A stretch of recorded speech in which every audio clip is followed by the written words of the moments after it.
Hello dear student, কেমন আছো? I hope প্রত্যেকে শুধু ভালো না, ভীষণ ভালো আছো। স্ক্রিনের ওপর একটা প্রশ্ন দেখা যাচ্ছে, তাই না?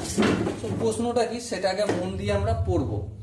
প্রশ্নটা বলেছে যে আলফা একটি ধনাত্মক সূক্ষ্মকোণ হলে sec alpha equal to cosec 60 degree হলে আচ্ছা 2 cos² আলফা মাইনাস 1 এর মান কত?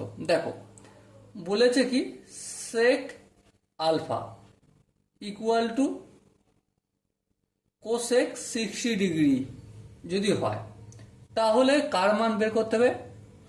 2 cos² আলফা মাইনাস 1 সমান কত, সেই ভ্যালুটা বের করতে হবে। চলো বের করব, কোনো অসুবিধা নেই।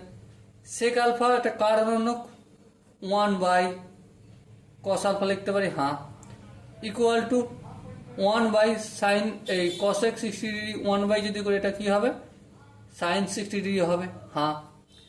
এবার দেখো 1/cos আলফা আছে, এটা শুধু cos আলফা লিখলাম। তাহলে এদিকটাও কি হবে? 1/sin 60 আছে, এটা শুধু sin 60 ডিগ্রি হবে। সো আমি cos আলফার মান কত পেলাম? sin 60 degree. আর sin 60 ডিগ্রি ভ্যালু কত? √3/2। সেম এখানে 2 ইন্টু cos আলফার ভ্যালু কত পেয়েছি? √3/2 পুট করলাম, পুরোটা হোল স্কোয়ার দিলাম, -1 করলাম। এবার দেখো 2 রুট স্কোয়ার কি হবে? কেটে যাবে, তাহলে 3 হবে। আর এখানে 2 এর রুট তো নেই, তাহলে 2 এর স্কোয়ার মানে কি 4, এই 4 লিখলাম -1। 2 1 2, 2 2 4, তাহলে কি হলো? 3 এর 2 -1। 3 এর 2 থেকে যদি 1 বিয়োগ করি তাহলে কি হবে আনসার? 1 এর 2 অথবা 0.5 আনসার হবে। সো মাই ডিয়ার ওয়াটসন, এখানে যে অপশনগুলো রয়েছে তার মধ্যে দেখো 1 এর 2 অপশনটা আমরা খুঁজে পেয়েছি। আই হোপ প্রত্যেকে পেয়ে গেছি।